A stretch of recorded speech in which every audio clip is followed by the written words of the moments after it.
सती बिहुला की कथा, एक नारी की व्यथा।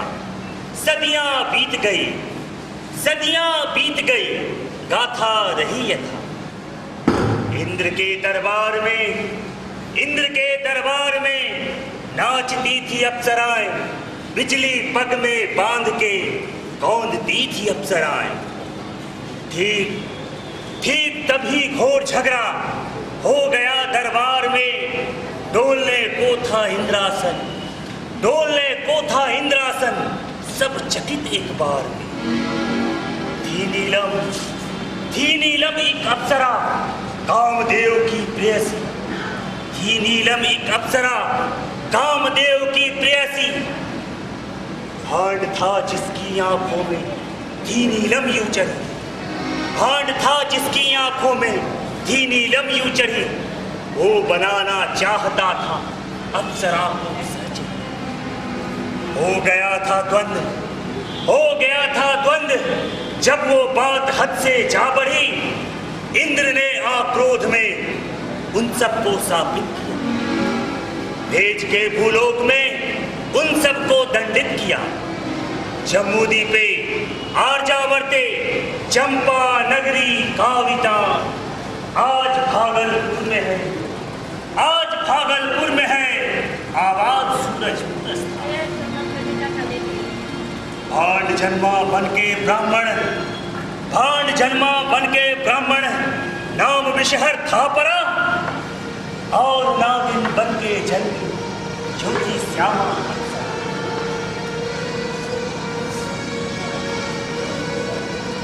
ज्वाला चारु चंचल रूप मोहिनी, नाम रखाया था बिहुला। उधर चंदू साहू के घर, उधर चंदू साहू के घर जन्मा कामदेव कामेंद्र। बड़े चाव से, बड़े प्यार से माँ ने बुलाया बाला लखी। तो ध्यान लगा के सुनो रे लोगों, हाल रहा हूं मैं बतला। सती बिहुला की कथा, एक नारी की व्यथा। सदियां बीत गई, गाथा रही है। तो हाल साहू के घर चारों ओर बधैया बाजे, सोहर झूमर, खेल खिलौने।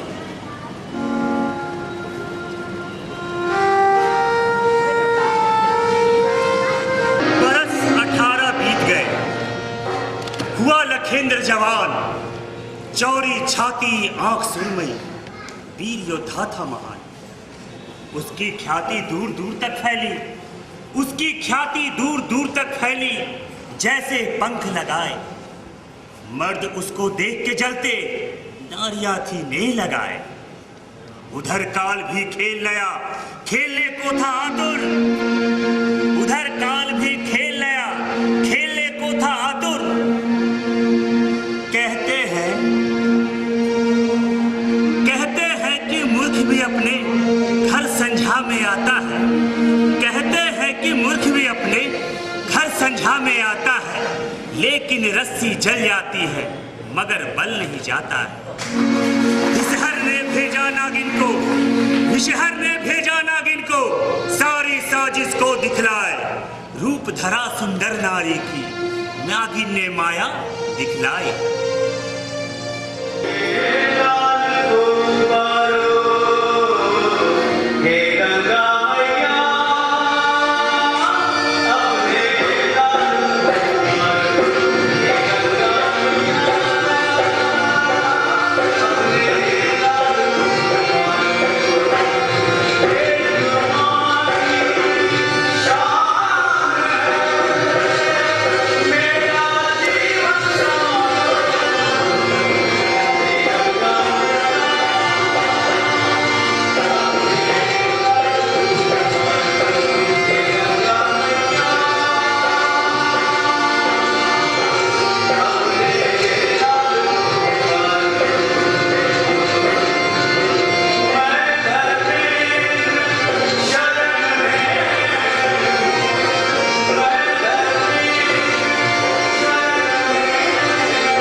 छोड़कर इस पाप के कीचड़ में रूप गंवाने ना। काला लखेन, क्यों इतना निष्ठुर है रे तू? क्या मेरे पास आकर मेरी आंखों में आंखें डालकर देखना भी तुझे गवारा नहीं। आंखों में आंखें झांक कर उस व्यक्ति की इच्छा या नियत को देखा जा सकता है। और मैं तो तुम्हारे हृदय में झांक के देख रहा हूँ कि वहाँ काजल की कोठरी के अलावा और कुछ भी। लखेन, तुम मेरा अपमान नहीं कर सकते। अपमान तो तुम कर रही हो सुंदरी, प्रेम का अपमान। प्रेम तो एक पूजा है, समर्पण उसका पूजापा है। पूजा इष्ट की होती है, पूजापा भी उसी को चढ़ाया जाता है। तुम तो केतकी का फूल हो, मुर्दों पर चढ़ना तुम्हारी नियति है। ईश्वर के चरण तो तुम्हारे भाग्य में है। इतना बड़ा अपमान एक कामिनी का? तुम इतिहास दोहराना चाहते हो? मत भूलो कि शूर्पणखा के श्राप ने ही रामायण की पृष्ठभूमि बनाई थी। ओह, इतना अभिमान अपने नारीत्व पे? तो दिखाओ ना अपना तिरियाजाल। तुम देखोगे कि कलयुग में भी राम मरा नहीं है। लक्ष्मण की भुजाएं आज भी फड़कती है, सीता आज भी सती है। दिखाओ, खड़ी क्यों हो?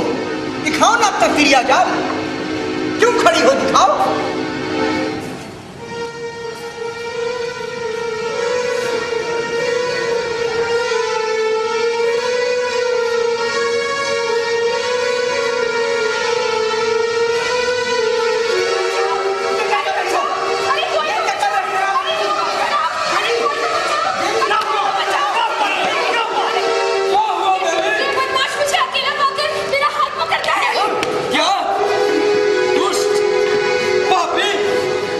शहर के आगे ये अनर्थ है। अरे देख क्या हो, मारो इसे।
नकेंद्र धरा पर परा परा रहा था तरफ, तभी पूर्व जन्म की प्रेयसी नींद पड़ी, जो थी इस जन्म में बिहुला।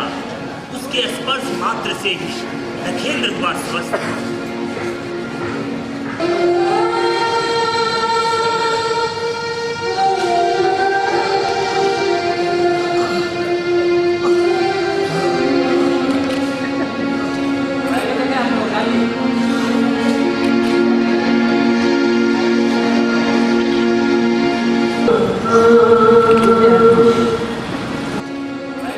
क्या हुआ लखी?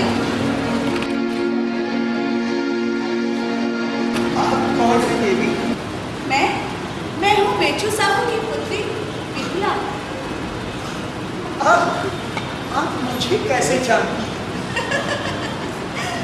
बहुत लंबी कहानी है, बस यूँ समझ लीजिए कि जन्म जन्म का साथ है हमारा। एक देवता के शाप से हमें मृत्यु लोक में मानव जीवन जीना पड़ रहा है।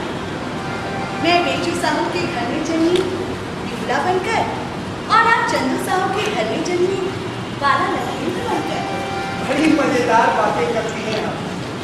जब तो पूर्व जन्म में उस स्त्री से भी मेरा कोई न कोई संबंध रहा होगा जिसने मुझे पिटवाया, और उस पुरुष से भी जिसने मुझे पीटा।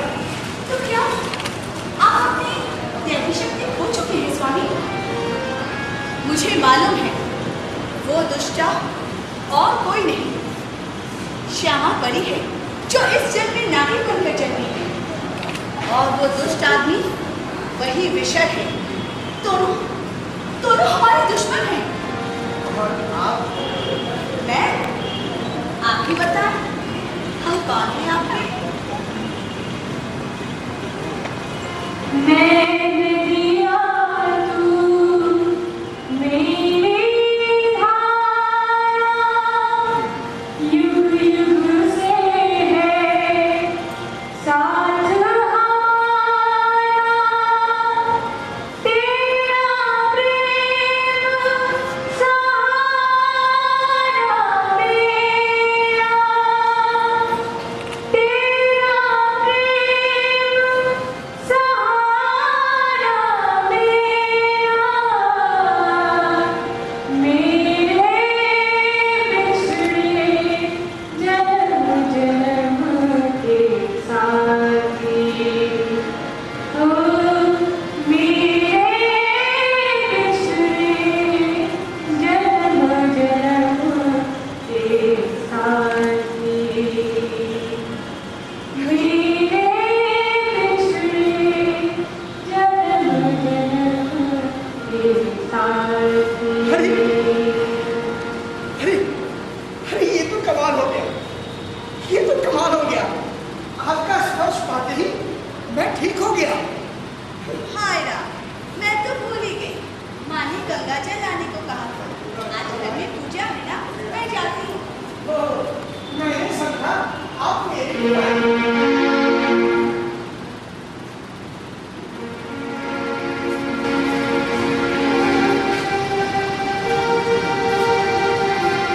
क्या कहा? तुम्हारे लिए? हरगिज़ नहीं। मैं तो अपने लिए आई थी। अब मैं नहीं, तुम नहीं, ये दुनिया नहीं, केवल इच्छाएं शेष हैं। दोपहर की धूप की तरह यहाँ से वहाँ तक बिखरी। इन इच्छाओं पर अब मेरा कोई बस नहीं। प्रेम में अक्सर यही होता है, जब प्रेम अपनी सीमा पार कर लेता है तो व्यक्ति मैं न होकर तुम हो जाते हो। यही अद्वैत की स्थिति है, यही सच्चिदानंद है प्रेम। जाओ, कल फिर से आने के लिए जाओ।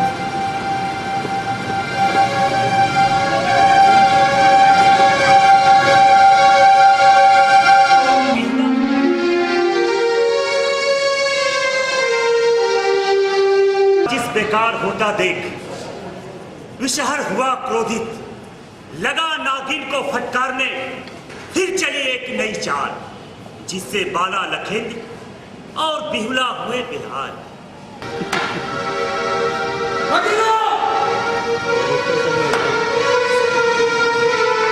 क्या बात है ऋषि? मूर्ख नागिन, तेरी जल्दबाजी ने मेरे सारे किए कराए पर पानी फेर दिया। हाँ? क्या जरूरत थी अचानक रंग बदलने की?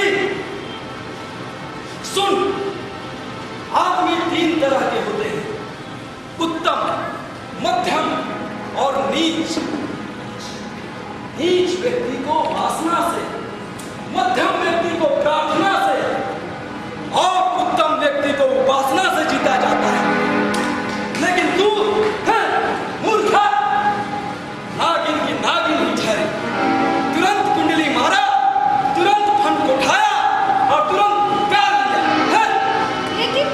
लेकिन क्या करती मैं? उसके अपमान के तीर को मैं सह न सकी। उपासना, उपासना। बाला लखेंद्र जैसों को उपासना से जीता जाता है नगीना। धीरे धीरे जहर की भांति उपासना के दंश लगाओ। उत्तम से उत्तम मनुष्य की चेतना शुद्ध हो जाएगा। भक्तों की उपासना से तो ईश्वर भी पत्थर में निवास करने लगते हैं। तो अब मैं क्या करूं?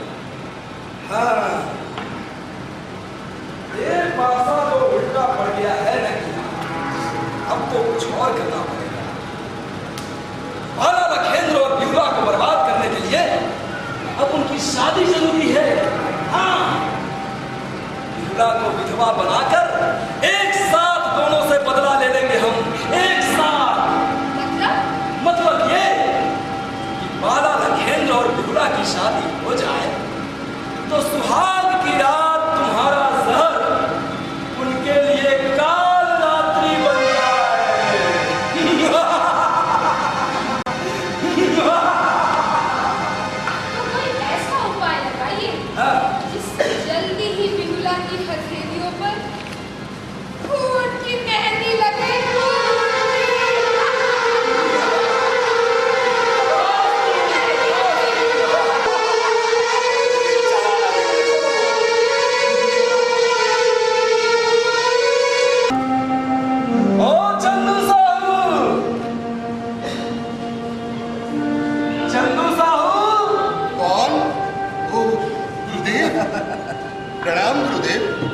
खुश रहो वत्स, खुश रहो। आइए गुरुदेव, विराजिए।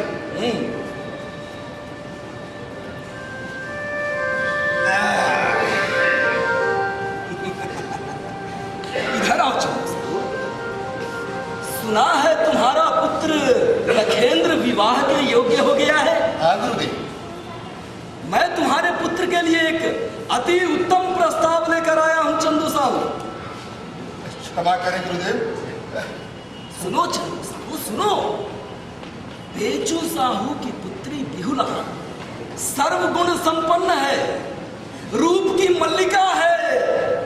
पर क्षमा करें गुरुदेव, क्षमा करें। हैं? आप निसंतान हैं, निर्वंश हैं।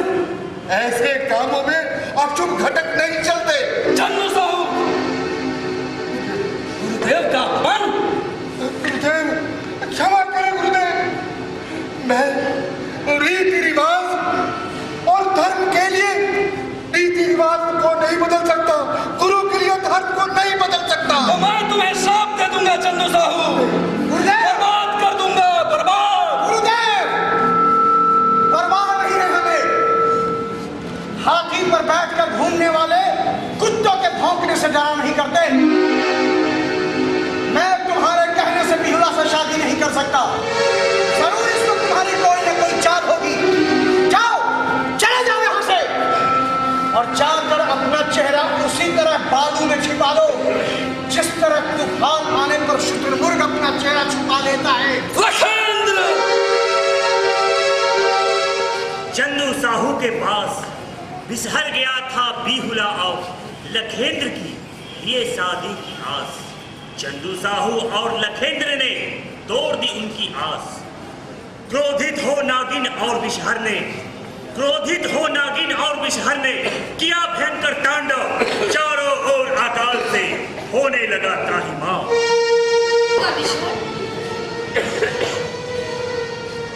अनर्थ, घोर अनर्थ। अब वो होगा नगीना जो यहां आज तक कभी नहीं हुआ। अकाल ला दूंगा मैं, अकाल ला दूंगा मैं। लोग अन्न के एक एक दाने के लिए तरसेंगे। पानी की एक एक बूंद इन्हें चातक बना देगी। तुम देख लेना नगीना, इनका जीवन से घिनौना होगा। इनकी मृत्यु से घिनौनी होगी नगीना। ना इन्हें जीवन मिलेगा और ना इन्हें मृत्यु मिलेगी। मैं बर्बाद कर दूंगा सबको नगीना, मैं बर्बाद कर दूंगा सबको।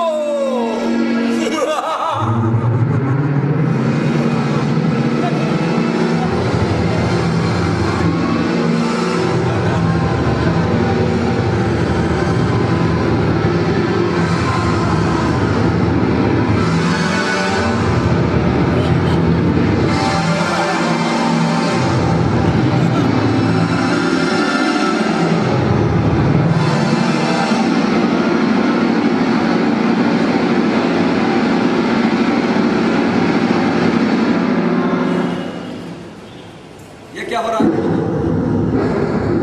ये वर्षा कैसी? ये वर्षा कैसी? ये वर्षा कैसी?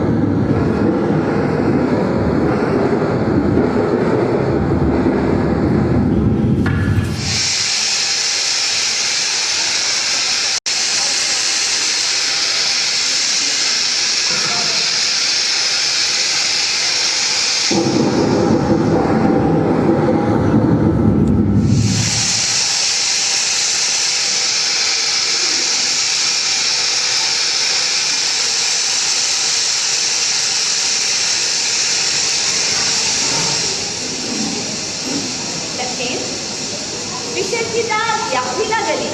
देवराज इंद्र ने उसके मंसूबों पर पानी फेर दिया। क्यों तूने हमारे ऊपर प्रेम का रंग तो फेंका है? लेकिन लकीर, मैं तो प्यासी की प्यासी ही रहती। वो देखो, पावस की एक बूंद महासागर से ज्यादा बड़ी होती है।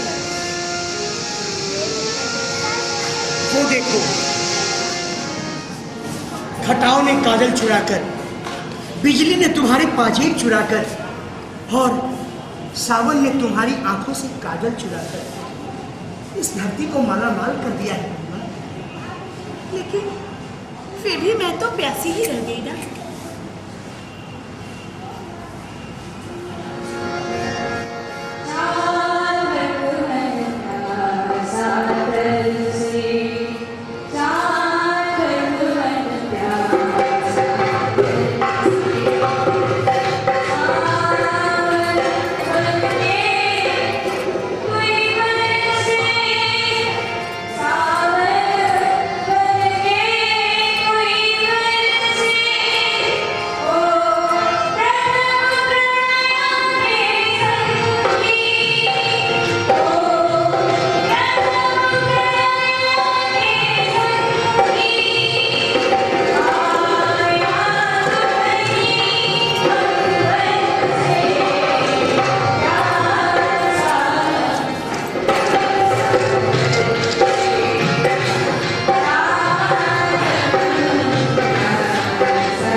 यही है तुम्हारी आंखों पर पड़ा वो खूबसूरत पर्दा। लेकिन क्या मैं एक सवाल पूछ सकती हूँ? सवाल पूछने का मैं तुम्हें अधिकार ही नहीं देता। तुम्हें जवाब देना होगा। क्या राधा हमेशा जीतती रहेगी और मीरा हमेशा हारती रहेगी? हार और जीत प्रेम कोश के शब्द नहीं है। और मैं तो न तुम्हें प्रेम की योग्य समझता हूँ और ना ही ज्ञान की योग्य। क्यों? जानना चाहती हो तो सुनो। तुमसे पहले बिहुला मेरे पास आई थी।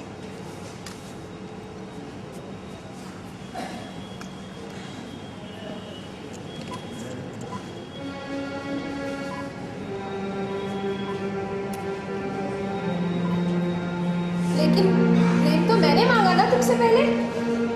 प्रेम मांगने से नहीं मिलता, प्रेम स्वतः देने की चीज होती है। और बिहुला उसे क्या आता है? लखीम यदि मुझसे नगीना भी मांग ले तो मैं खुशी खुशी तुम्हारे रास्ते से हट जाऊंगी। मैं राधा का तन हूँ तो मीरा की परछाई भी हूँ। ठीक है बिहुला, जिनके नसीब में सूरज लिखा होता है वही रोशनी की बातें करते हैं। देख लेना, मैं तुम्हारे नसीब में अंधेरा लिख दूंगी और परछाई भी तुम्हारा साथ छोड़ देगी। देख लेना बिहुला, परछाई भी तुम्हारा साथ छोड़ देगी।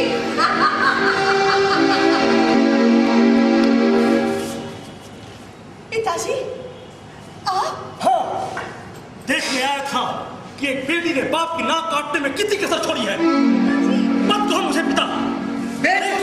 अरे तुझे समझ नहीं आती? बिन ब्याही लड़की होकर एक आवाज आपके साथ इस तरह।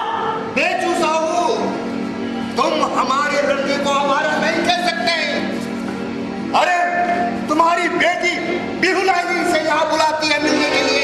नहीं पिताजी, नहीं। हमें यहाँ हमारा प्यार खींच लाता है, क्योंकि हमारी राहें एक दूसरे से अलग नहीं होती। तो आज इस रात को ही हम जुदा कर देते हैं। हाँ, चलो।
आगे प्रेम तो बेबस नहीं, खोल देता हथकड़िये, तोड़ देता बीरियां।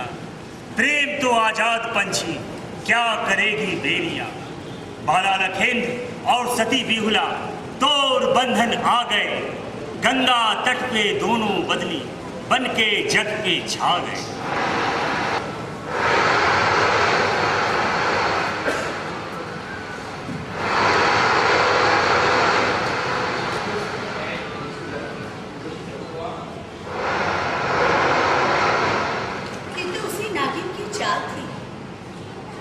हाँ, एक असफल चाल। वो चाहती है कि हमारे प्रेम पर इतना पहरा लगे कि हम आवेश में आके शादी कर लें और वो अपने षड्यंत्र में सफल हो जाए। लेकिन अब क्या होगा? वो तो चोट खाए नागिन है। मैं ऐसा करता हूँ, कुछ दिनों के लिए संदेश चला जाता हूँ।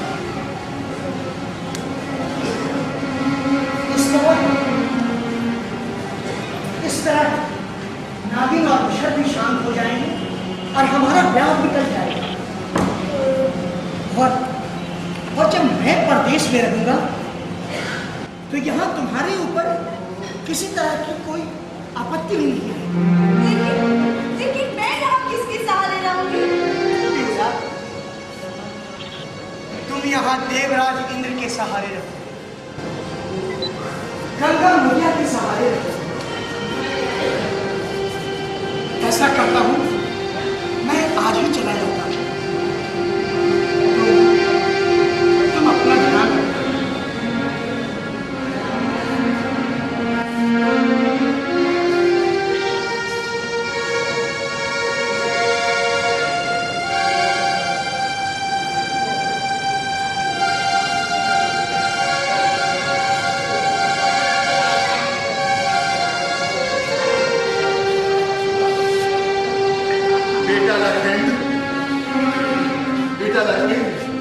हमसे भूल हो गई।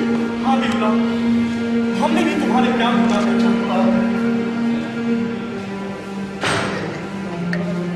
हम चाहते हैं कि तुम दोनों का प्रेम आपस में मिल जाए, तुम दोनों की शादी हो जाए। नहीं पिताजी, हमारी शादी लखेंद्र की मौत है। ये कैसे हो सकता है? लखेंद्र को तो मैंने माँ गंगा से मांगा था। माँ गंगा ही उसकी रक्षा करेगी। पिताजी, यदि लखेंद्र पर गंगा मैया की विशेष कृपा है तो मैं गंगा मैया से ही वरदान मांगूंगी।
बाकी तुम तो स्वयं अंतर्यामी हो माँ।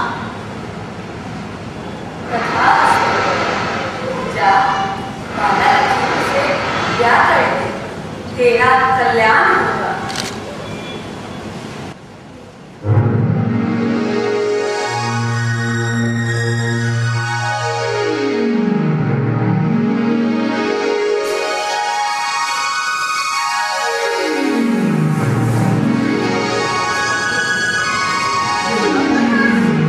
अब तो गंगा मैया ने भी हमें आशीर्वाद दे दिया। अब तो तुम्हारे घर बारात लेके आ सकता हूँ। थे विवाह के बंधन में, थे विवाह के बंधन में बंधने को हाथों, पर था उन्हें इस बात का भान, क्योंकि विवाह ही था उनके लिए काल।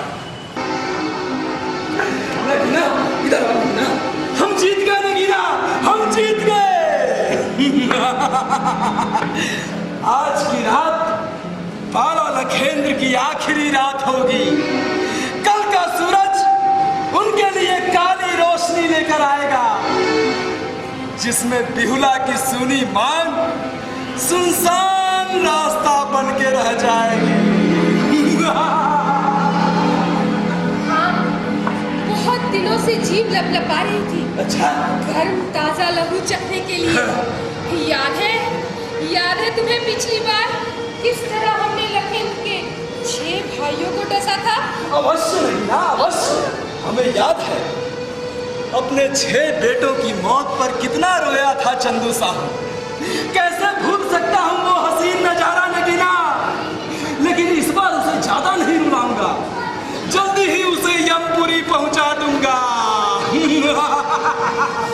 अच्छा, अब खाली योजना ही बनाते रहोगे या बिहुला की कोहबर में घुसने का प्रबंध भी करोगे? हाँ, अवश्य नगीना, अवश्य। सुनो, तुम ऐसा करो कि नागराज तक्षक का स्मरण करो और अपने विष तंतूर में महाविष जमा करो, क्योंकि आज के बाद तो फिर कभी तुम्हें जहर की जरूरत ही नहीं पड़ेगी। चलो नगीना, चलो। मेरी दाई आंख फड़क रही है। कुछ अनिष्ट होने की आशंका से भयभीत हूँ। अब भयभीत होने की कोई जरूरत नहीं है बेटा। अरे गंगा मैया ने हमें आशीर्वाद दिया है। आओ आओ, आज की रात को हम अपनी आंखों में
भाग जा, दूर हो जा, दूर हो जा मेरे घर से, दूर हो जा।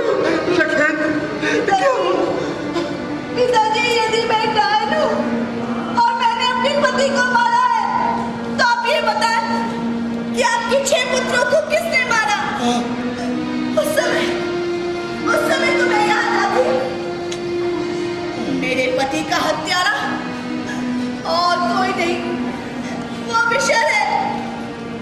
नागिन के द्वारा मेरे पति को डसवाया है।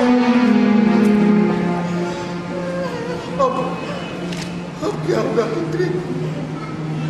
पिताजी, हाँ।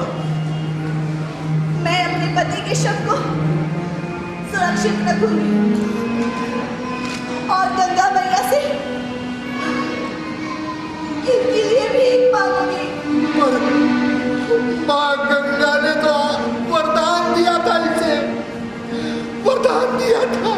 हाँ पिताजी, मैं जानती हूँ गंगा मैया के आशीर्वाद से मैं इन्हें पुनर्जीवित कर सकती हूँ। सच?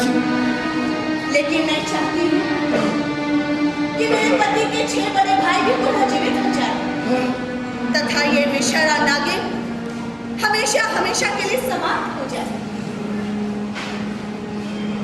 चलिए पिताजी, चलिए।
इधर देखो, तुम्हारा पति बाला लखेंद्र गंगा की गोद से आकर इधर ही आ रहा है। मेरे यश प्रताप से लोग विषहर और नागी को पकड़कर इधर ही ला रहे हैं। उन्हें दंड देना तुम्हारा ही काम है गंगा। मैं जाता हूँ, इन लोक में मैं तुम्हारी और बाला लखेंद्र की प्रतीक्षा करूंगा।